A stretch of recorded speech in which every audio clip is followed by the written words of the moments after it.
د یو وخت خبره ده چې په یو کلي کې یو کس د تورجان په نامه د خپل ورور سلیمان سره اوسېده.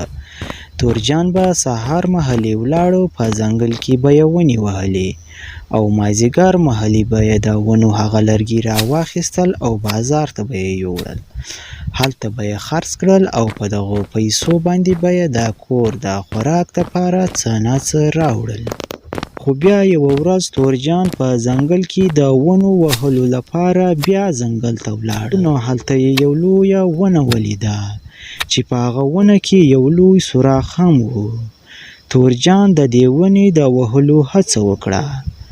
کله چې دې ونې ته یو دوه تبران نه و ورڅنډلي نو د دې ونې د دې سوراخ نه یو پیریان راووته. هغه پیریان ډېر په کار و. انسانه څوک چې زه د خوب نه راپاڅوم، زه دا دېرش کاله کېږي چې په دې ونه کې ویده وم، خو تا زه نن د خوب نه راپاڅولم. زما نیم خوب خو لا هم نه وکړه او لږ لږ زخمي هم کړم. اوس ته راته ووایه چې څه درسره وکړم؟ ودې خورم او که پورته اسمانونو ته دې والوزوم؟ تورجان د دې پیریان نه ډېر زیات وډار شو او ځان سره یې سوچ کاوه چې اوس څه وکړي، کومه لار اختیار کړي. ای پیریان ماما ما ته څه پته وه چې ته دلته وده یې؟ که زه خبر وای چې ته دلته وده یې نو ما به هېڅکله هم دا ونه نه و پرې کړي. ما وبخه، ما مه خوره، زه به لاړ شمه، بیا به دا ونې نه پرې کوم. ما وبخه، خواست کوم. ستا بخښل اوس ناممکنه دي زما لپاره. تا زه د نیمګړي خوب نه راپاڅولی یم او لږ لږ دې زخمي کړی هم یم. تا به زه خورم او یا به دې ځان سره پورته الوزوم. تا ولې زه د خوب نه راپاڅولم؟ بچ کېدل دې ناممکنه دي. ای پیریان ماما ما وبخه، ته چې هر څه غواړې زه درله درکوم، خو ما وبخه. که زما ټول جایداد غواړې زه درله درکوم، خو ما وبخه. پیریان ماما ما وبخه، ما مه خوره. زه په جایداد څه کوم؟ زه پیریان یم، ما د جایداد په ښه نه راځي. خو زما یو شرط دی، هغه ومنه نو بیا کېدای شي چې زه تا وبخم. د څه شرط پیریان ماما؟ ستا هر شرط ما ته منظور دی، هله زه راته ووایه. زه ستا هر شرط پوره کوم، خو خالي ما مه خوله. ای انسانه دا ډېر ګران شرط دی، دا هر سړی نسي پوره کولی. دا شرط نسي پوره کولی. پرېږده چې ودې خورم، شرطونه مه ږده. نه پیریان ماما ته ما ته شرط ووایه، ستا هر شرط ما ته منظور دی، زه هر شرط پوره کوم، خالي ما مه خوله. ته ما خولې، ما ته شرط ووایه، ما ته هر شرط منظور دی. ای انسانه چې ته شرط پوره کولی شې نو زه به هم شرط درته ووایم، خو دا شرط ډېر ګران دی، دا ته نشي کولی. خو چې ته شرط پوره کول غواړې نو زه به هم شرط درته ووایم. شرط دا دی چې ته به د 3 ورځو لپاره صفا دروغ وایې، رښتیا به نه وایې. که چا درنه تپوس کوو نه یې څه درنه وغوښتل نو ته به ورته دروغ وایې. هېڅکله به رښتیا نه وایې تر 3 ورځو پورې. 3 ورځې بعد په همدې وخت به ما تا دلته میلاویږو. که چېرې رښتیا دې ویلي وو نو خورم به دې او یا به دې پاس اسمانونو ته الوزوم.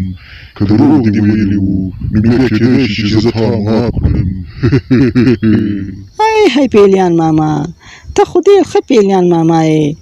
دا خو ډېر اسان شرط دی، ما خو ته به ګران شرط وایې.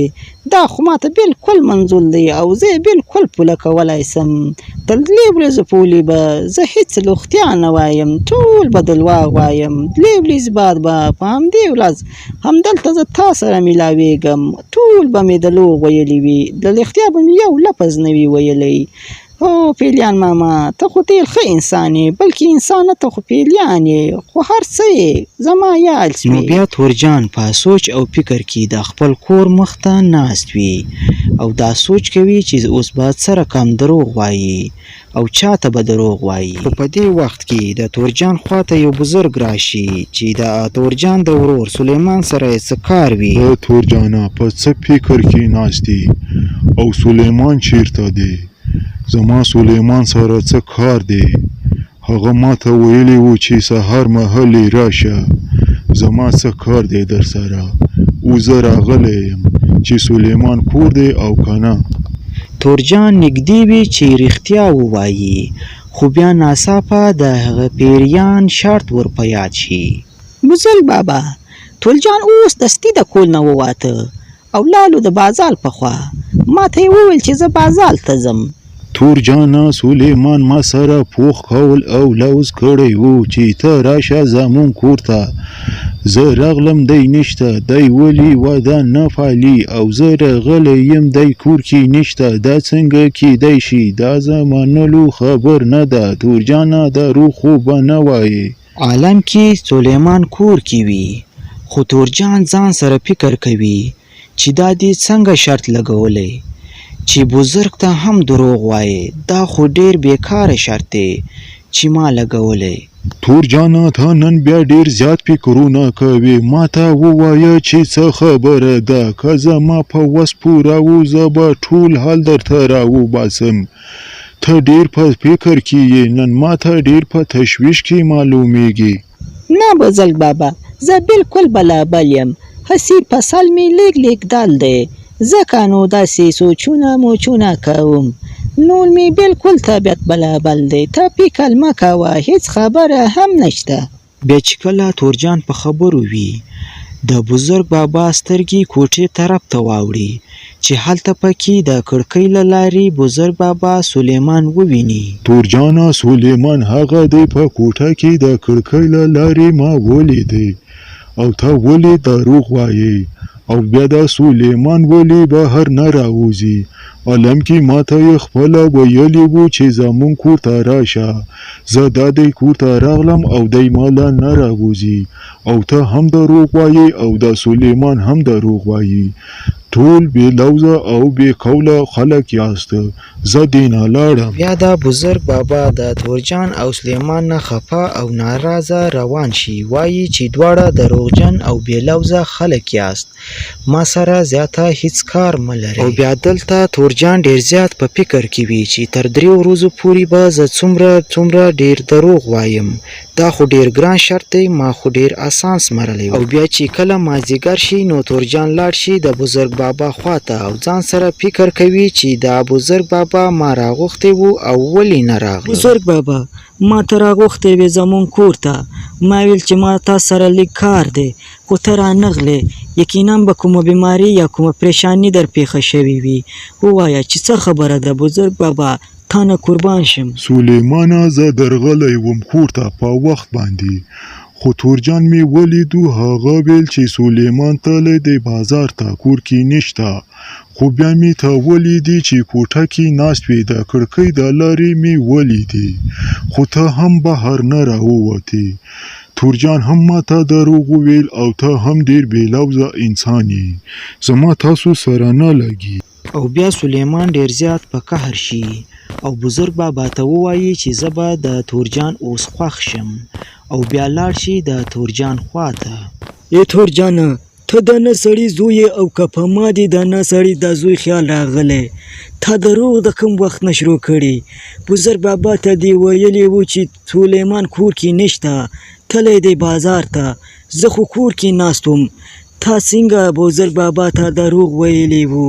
دا ستا کار دی چې ته یې کوې. دا دروغ دې د څه راهیسې شروع کړي. ولې دروغ وایې؟ سلیمان او لوله ما کله دروغ ویلي. ما خو ویل که ته بازار تللی. بزرګ بابا راغلی و ما ورته ویل هغه بازار تللی. ما ته هېڅ پته نه وه چې ته کوټه کې ناست یې. ولا کله ته پته وله زه نه یم خبر. تورجانه زه درنه ولاړم. ما سره کار مه شمېره. زه دې ډېر شرمنده کم بزرګ بابا ته. تورجان خپل ځان ته ډیر زیات شرمنده شي.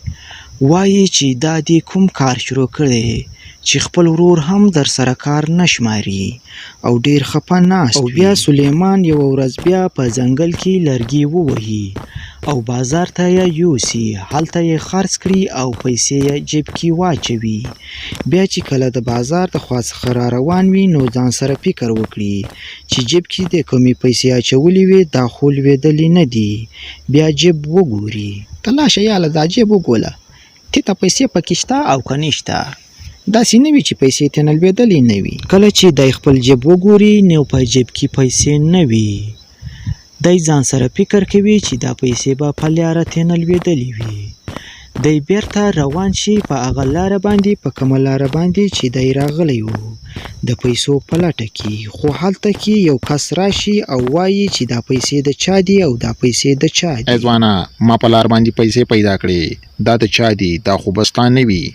راته ووایه که ستا دي زه یې هم اوس دستې درکوم. څو روپۍ دي؟ نښه یې راکړه.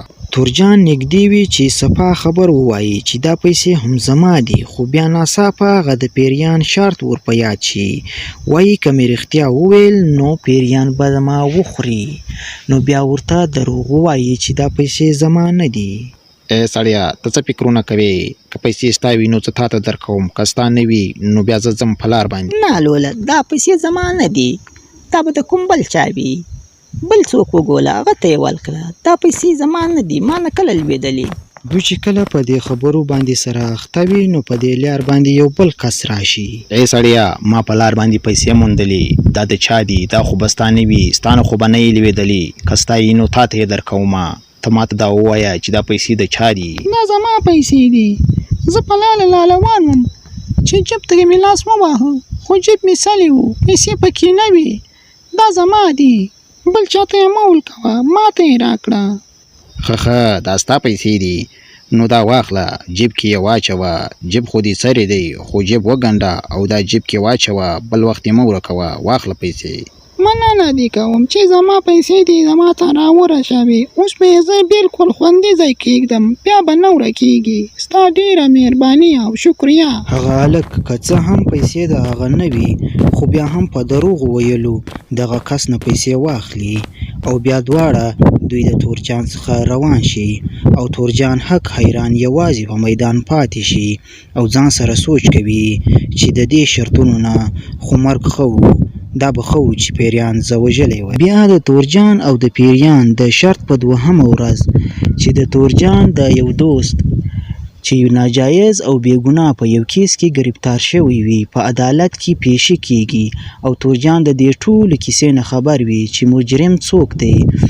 تورجان هم د عدالت ته لاړ شي د ګواهي ورکولو لپاره چې د هغه دوست هم په عدالت کې موجود وي. تورجانو، ستا په دې دوست باندې د غلا کیس ور دی. که ته د خپل دوست په صفایي کې څه ویل غواړې نو ویلی شي، زه تا ته غوږ یم. په تورجان باندې خپل دوست ډیر زیات ګران وي، غواړي چې رښتیا او صفا خبر وکړي چې د دوست غلا نه ده کړې، هغه سزاوار نه دی. خو بیا ناڅاپه هغه د پیریان شرط ور په یاد شي. ځان سره وایي که زه رښتیا ووایم نو پیریان به ما تباه او برباد کړي او بیا د پیریان د یېرې نه تورجان مجبور شي چې دروغ ووایي او خپل دوست ګناهګار ثابت کړي. جج صاحب، دی زما دوست و خو اوس مې دوست نه دی، ځکه چې دی ډېر خطرناک انسان دی. دی غلاوې هم کوي، قتلونه هم کوي، په دنیا کې چې څومره ګناوې وي دی یې کوي. ما ته اوس معلومه شوه چې دی ډېر خطرناک انسان دی. دته سخته نه سخته سزا ورکړه. کومه غلاوې چې سوي ده په دې کې به هم ضرور د لاس وي. زه ترېنه خبر یم. ته سزا ورکړه، هغه ته سزا ورکړه جج صاحب. د تورجان دا دوست د تورجان په دې خبره باندې ډیر سخت ناراضه او غوسه شي او وایي چې په تورجان څه شوي چې په ما باندې بې ګناه الزام لګوي. دا خو زما ډیر خوږ دوست و، په ده ضرور څه نه څه چل شوی. خو بیا ډیر سخت نه ناراضه شي او ډیر سخت ورته په غوسه شي. تورجانه، دا په تا سمه شو چې زه دې ګناهګار ثابت کړم. ته خو زما ډیر خوږ دوست یې، تا ته خو زما ټول حال چال معلوم دی چې زه څنګه سړی یم. بیا دې ولې داسې وکړه چې زه دې ګناهګار ثابت کړم؟ داسې به دې نه کول تورجانه، زه به دې ګناهګار نه ثابتولم. زما او ستا دوستي د نن ورځې بعد ختمه ده. پرېږده یې چې په جیلونو کې پروت یم. د ننه بعد ما له په مخه مه راځه. ما خو ته دوست ګڼلې، ته په لستوڼي کې مار وختې، ما ته چې را نه شي. تورجان ډیر سخت ستومانه شي او ځان سره فکر کوي چې د پیریان د شرط ورځې به څه وخت پوره کیږي او څومره دروغونه به وایي او څومره دوستان به د ده نه خفه ځي. تورجان د پیریان د شرط په اخرنۍ ورځ بیا ځنګل ته ولاړ شي. هلته کې ونې کاټ کوي چې یو باچا هم د ښکار کولو لپاره د ځنګل ته راغلی وي. هغه سره یو سپاهي هم وي چې هغه بیا د ده خواته راشي. سړیه، موږ نه د څښلو اوبه هېرې شوې. زه ډېر تږی شوی یم. تا سره د څښلو اوبه شته چې وڅښم؟ که شته نو راکړه لاله. تورجان سره د څښلو اوبه وي، غواړي چې باچا ته د څښلو اوبه ورکړي، خو بیا ناڅاپه هغه د پیریان شرط ور په یاد شي چې دا ورته ووایي چې هو اوبه شته، خو نو روغتیا به ووایي او پیریان به یې تباه او برباد کړي. نو دی مجبور شي چې دروغ ووایي. باچا سلامت، ما سره د اوبو تکۍ نسته، زه خپله هم تږی یم، زه دلته کې لرګي پرې کوم، ما د اوبو تکۍ نه دی لاولی، لاس کې بل ځای وچښه. تورجان چې کله له باچا سلامت سره په خبرو لګیا وي، د سپاهي نظر د ونې بیخ ته واوړي چې هلته کې تورجان د څښلو اوبه ایښې وي او سپاهي یې وویني. باچا سلامت، دا سړی ډېر دروغجن سړی دی. هغه د څښلو اوبه یې د ونې بیخ ته ایښي دي او موږ ته دروغ وایي چې ما سره اوبه نشته. اوبه هغه د ونې بیخ ته پرتې دي. سپاهي، دا خو د رنګه ډېر ښه سړی ما ته معلومیږي. دی څنګه مجبور دی چې دروغ ووایي؟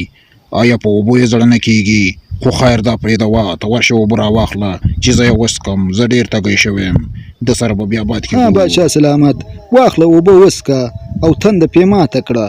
او بیا دا سپاهي لاړ شي اوبه راواخلي، باچا سلامت ته یې ورکړي او باچا سلامت یې وڅکي. ښه نو ته ما ته څنګه دروغ وویل؟ ته نه پوهېږې چې زه باچا یم. زه تا ته سخته نه سخته سزا درکولی شم. تا ما ته دروغ وویل، اوس زه د دې دروغو په دې جرم کې تا ته سزا درکوم.